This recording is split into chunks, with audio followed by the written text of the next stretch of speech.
thank you so much for joining me on another episode of Why I Love Flagler County, your local podcast spotlighting local businesses and local residents on why they like being a part of Flagler County.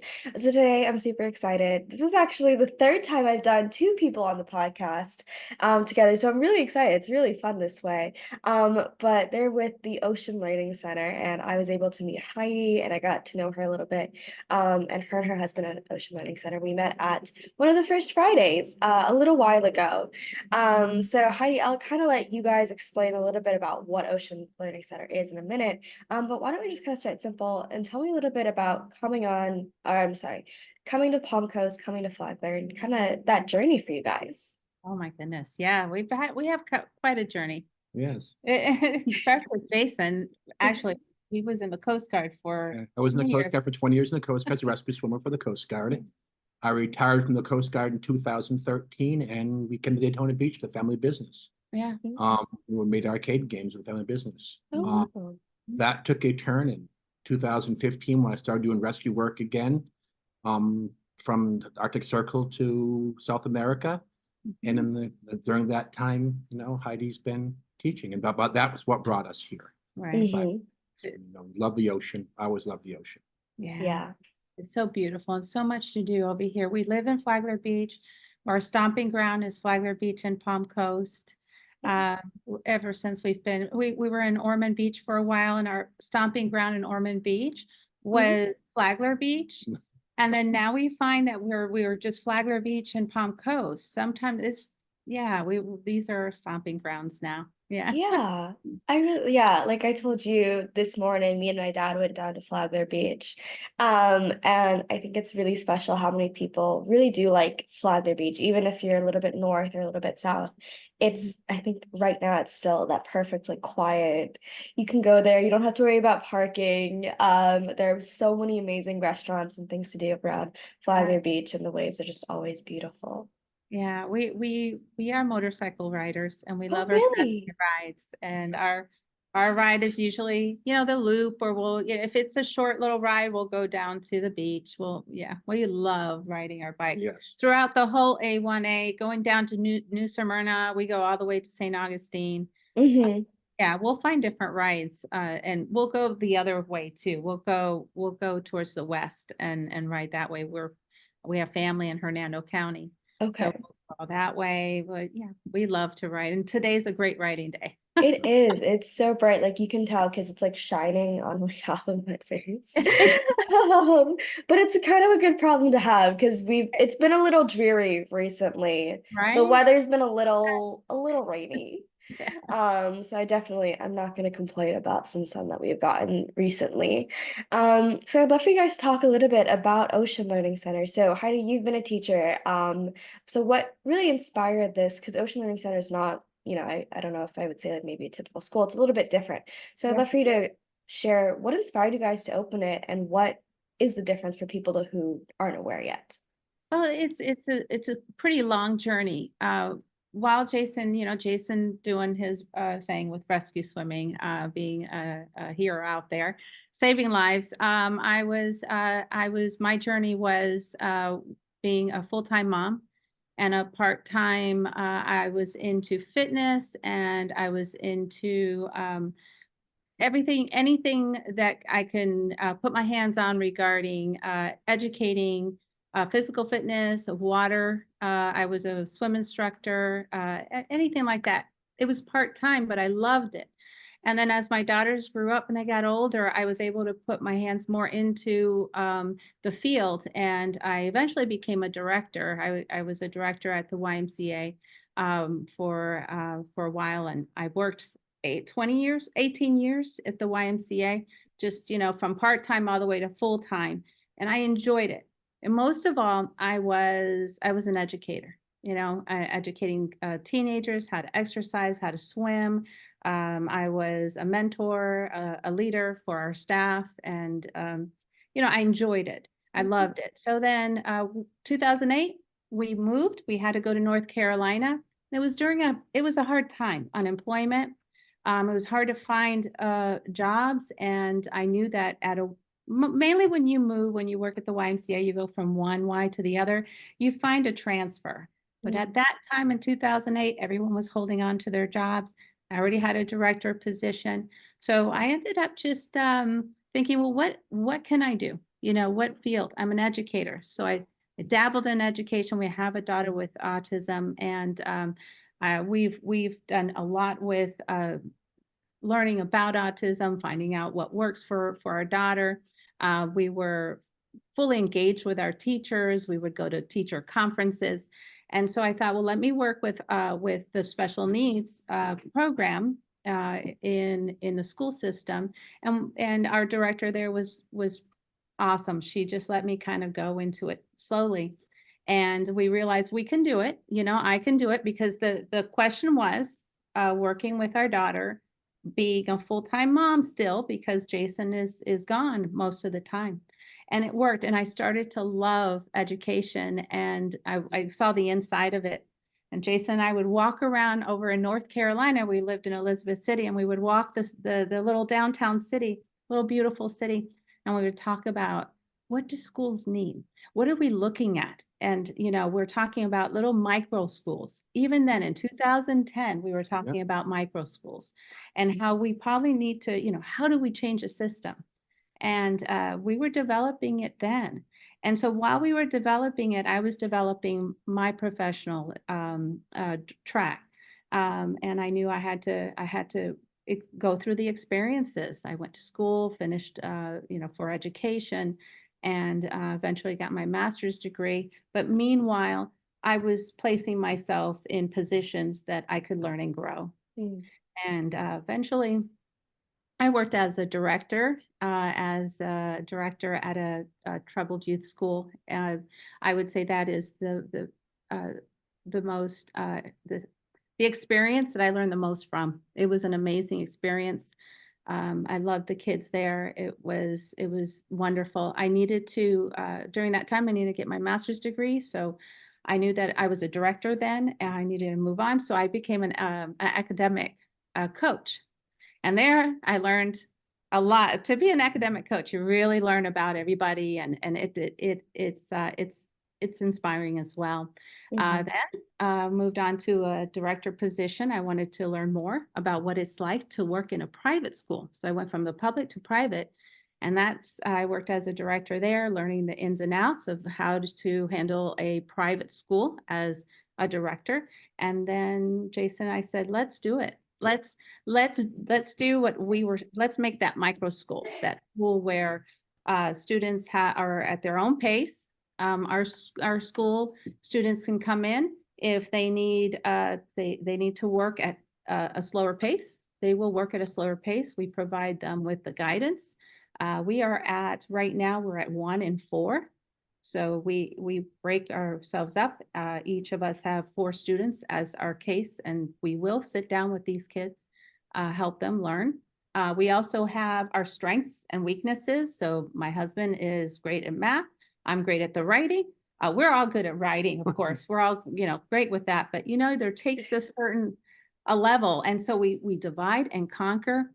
So if a student is at a slower pace, we work at their pace. If they need a group learning, we provide them group learning. If they need to be individualized with something, then they can be on their own and learn on their own. And then we come to them and we discuss. Mhm. We can have a student that maybe the pace is too slow for them. So then they're flying. Yeah.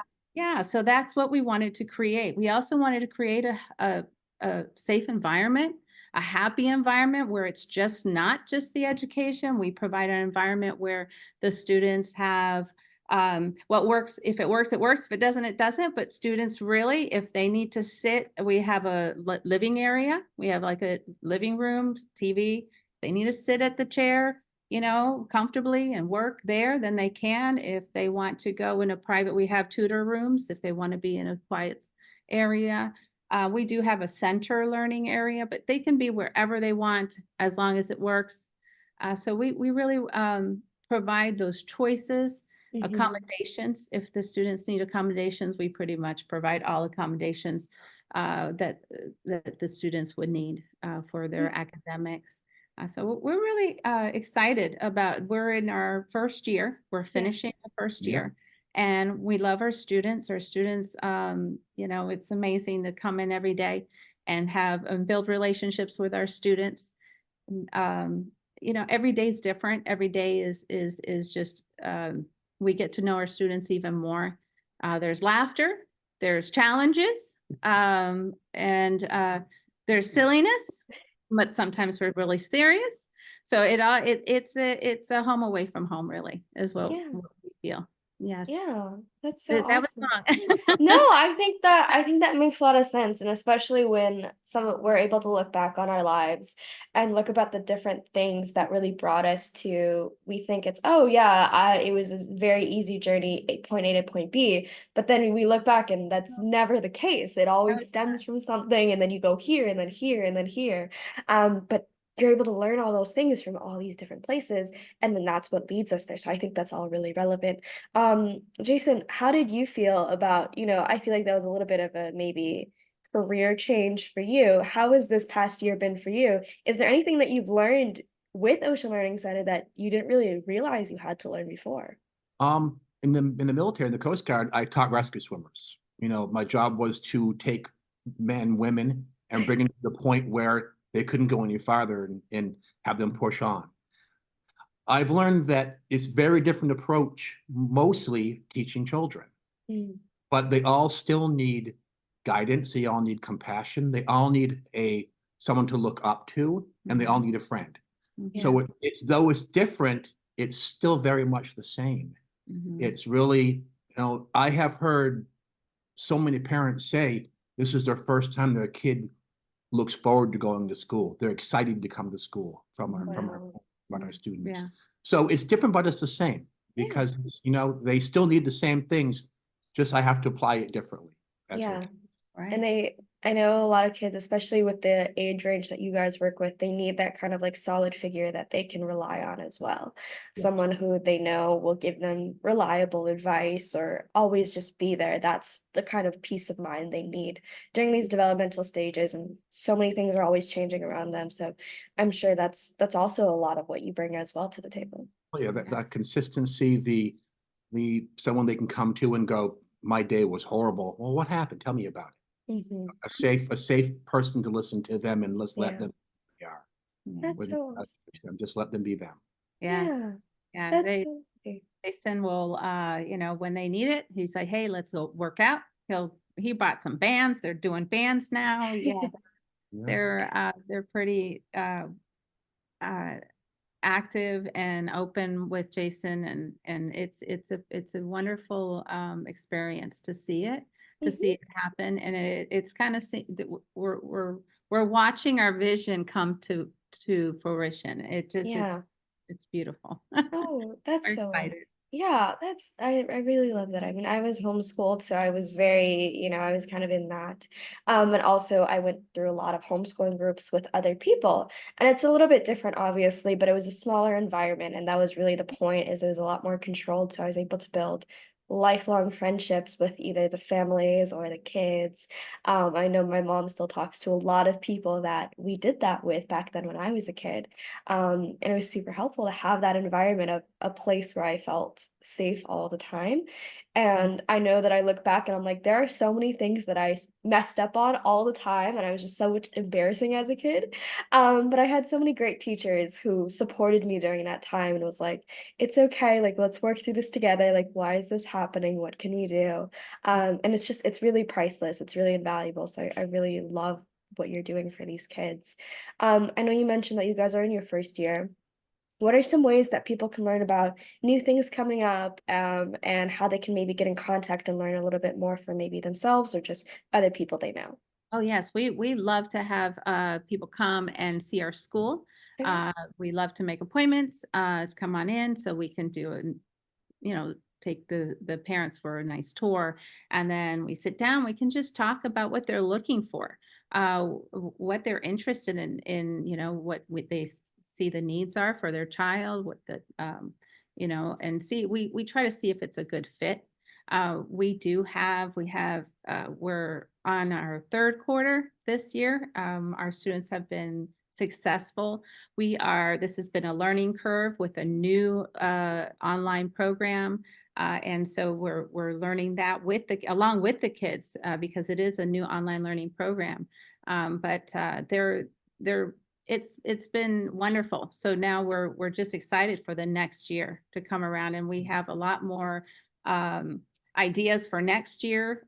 So we can't wait to sit down with parents, and they can find our information. We have a website, oceanlearningcenter.info, and we have some information there. I also have some PDFs there they can look at for our parent handbook to learn more.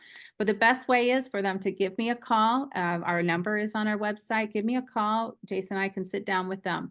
And that's the best way, is just sit down and have a face-to-face conversation Mhm. and see if it's the right fit, if it's Yeah. a good place for their kid. If they find that, yes, this could be a great option, then it's a partnership. Very Yeah. much. Yeah. And every one of our students this year on the STAR testing has made improvements, which is Okay. great. To see. Wow. Every Mhm. student, Yeah. 100% have made improvements, which Yeah. that was great to see that, especially our That's first perfect. year. Yeah, we're Oh, excited about that. good. Mhm. We have this summer, we have a summer program that's coming up. It's we plan for this enrichment program for the students to work on their math, so they can still work on their math so that they can prepare for next year. So they will have math that they'll work on, writing, so they can improve on their writing as well. Um, but we do have some great ideas regarding having a great time. So we want to make sure that, yes, they will have the moments where they to improve on their academics, but we will have field trips, weekly field trips. We will have art and music. In fact, right now we're looking for an art teacher and a music teacher. So we are on our, if anybody's interested in, just come on in and sit with the kids. We're looking for, the kids right now for art, they're interested in AI, digital art, a lot of them. Sure. But so if anybody's interested in teaching digital art, I think our kids would love that. And then music, we have some students that like guitar, keyboard. So if there was anybody interested in that's what we would like to offer. And also STEM, we will also be doing STEM. So Okay. daily STEM, we'll work on math and reading in the morning, daily STEM, and we will also have maybe art and music spread out throughout the week. So that's our goal for the summer. And it's going to be 3 weeks in 3 weeks in June and 3 weeks in July. We start June 10th, I believe, to Yep, July okay. 26th. And that's our summer enrichment. And then we start 24. It's around the corner. Our registration for the next school year is March 4th as well. We start registrations. We did want to mention for those families that are wondering, how do we afford a private school? Florida has great scholarship options. If they visit stepupforstudents.org, they can go in, look at what they have to offer, apply. And this would be the time to do it. It's a Yes. waiting list for next year, but just always apply. And whether they use it or not, we suggest that they apply. Every parent should be applying. Have it in your pocket. Have it in your pocket. Yes, yes. But just, you don't know. You don't know You what's going to don't. happen or what your child might need around the corner. Yeah. We are here for students, but we find that our students that are looking for a smaller environment, they're looking for a safe environment that allows them to be who they are, learn at their pace.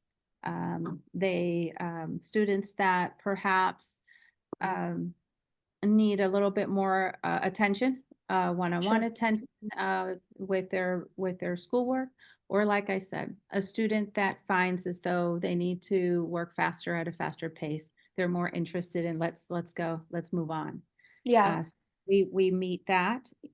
We provide online learning programs that help us to do that. That's why we do use an online learning platform, because Yeah. it guides that. Yeah. We are able to really meet the student where they are. So if a Mhm. student's going and flying, then they don't have to wait for others. Yeah. Like, I know when I was a kid, I loved reading, right? So I would read way past my grade level. I would read anything my parents put in front of me, or anything I could find, but, like, my math was so I needed help is we'll put it in like a gentle way, you know? So I was able to like my parents were able to move up my reading, but in my English and all of the really great stuff that I enjoyed in that. And then they were also able to help support me during the really hard times in math because I don't think I could have gotten through it without some type of support behind me. So I really, really love what you guys do for kids. And I was so happy that you guys wanted to come on the podcast. I really appreciate your time. You guys are doing such amazing work for the Thank community. you. We'd love to Thank you for have you having come us. visit the school also. Yes, You yeah, have you have quite a to come on background. Come visit, meet our and children. meet our kids, Yeah. to the kids. I think we talked about that with you. Yeah. Oh yeah, I think you mentioned that. Yeah, I would love to. That would be so much fun. I love kids on all aspect. I like volunteer on the weekends for church to help in the kids section. And I used to be a kids figure skating coach. So I used to, yeah. I anytime there's like kids and learning, I am always there. So I would love to. So Heidi and Jason, thank you so much for the time today. I really appreciate it. This has been a complete blast to learn about your story, but also a lot about how you guys help the kids in the community. It's really touching for me. So again, thank you so much for the Yeah. time today. Have a great day. Thank Yeah. you. And to everyone listening, oh, thank you so much. And I will see you all next time. Bye. Thank you. Bye.